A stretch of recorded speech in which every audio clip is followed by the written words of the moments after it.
আমি আপনার স্ত্রী ডাক্তারবাবু, আমি আপনার দীপা। অবশেষে কাজের লোক হয়েই সূর্য স্মৃতি ফেরালো দীপা। চিনতে পেরেই দীপাকে কাছে টেনে নিল সূর্য।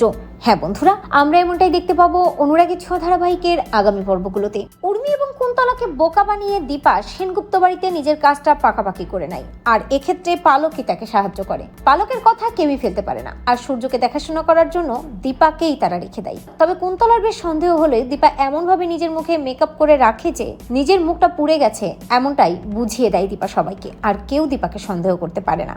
দীপা বুঝতে পারে তাকে যে করেই হোক সূর্যর সাথে কি হচ্ছে সেটা ধরতে হবে, এবং দীপা যথারীতি উর্মি কুন্তলা এদের উপর নজর রাখতে থাকে। সূর্য যখন ভোররাত্রে স্বপ্ন দেখে উদ্গ্রীব হয়ে সিঁড়িদের নিচে নামতে যায়, সূর্য হুচুট খেয়ে পড়ে যেতে যায়, দীপা তখন সূর্যকে ধরে এবং দীপার স্পর্শে সূর্য খুব ভালো করে বুঝতে পারে যে এটাই আমার স্ত্রী। এই স্পর্শ আমার খুব চেনা। যেহেতু সূর্যর ওই ওষুধটা অনেকদিন মিস হয়ে গেছে, তাই সূর্য স্মৃতিটাও বেশ আগের মতো হয়ে যাচ্ছে।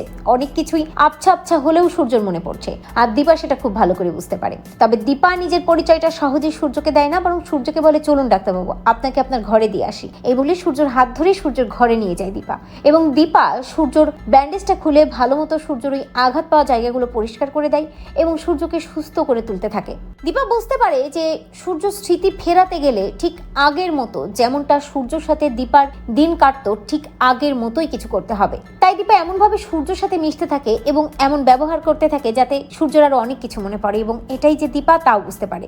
একসময় দমকা একটা হাওয়া চলে আসে জানলা দিয়ে, এবং ওই হাওয়ায় দীপার ঘুমটা সরে যায়, আর যখনই ঘুমটা সরে যায় তখন দীপার স্পষ্ট মুখটা সূর্য দেখতে পায়। আর দেখেই সূর্য চিনতে পারে যে যে ছবিতে তার স্ত্রীকে দেখানো হয়েছিল সে এই ছিল, আর এটাই তার স্ত্রী, তার দীপা। তো বন্ধুরা, তোমরা এটাই চাও তো যে এভাবেই যেন সূর্যর স্মৃতি ফেরে এবং দীপা যেন সূর্যকে সুস্থ করার অজুহাতে স্মৃতি ফেরাতে পারে? কমেন্ট করে জানাতে ভুলো না।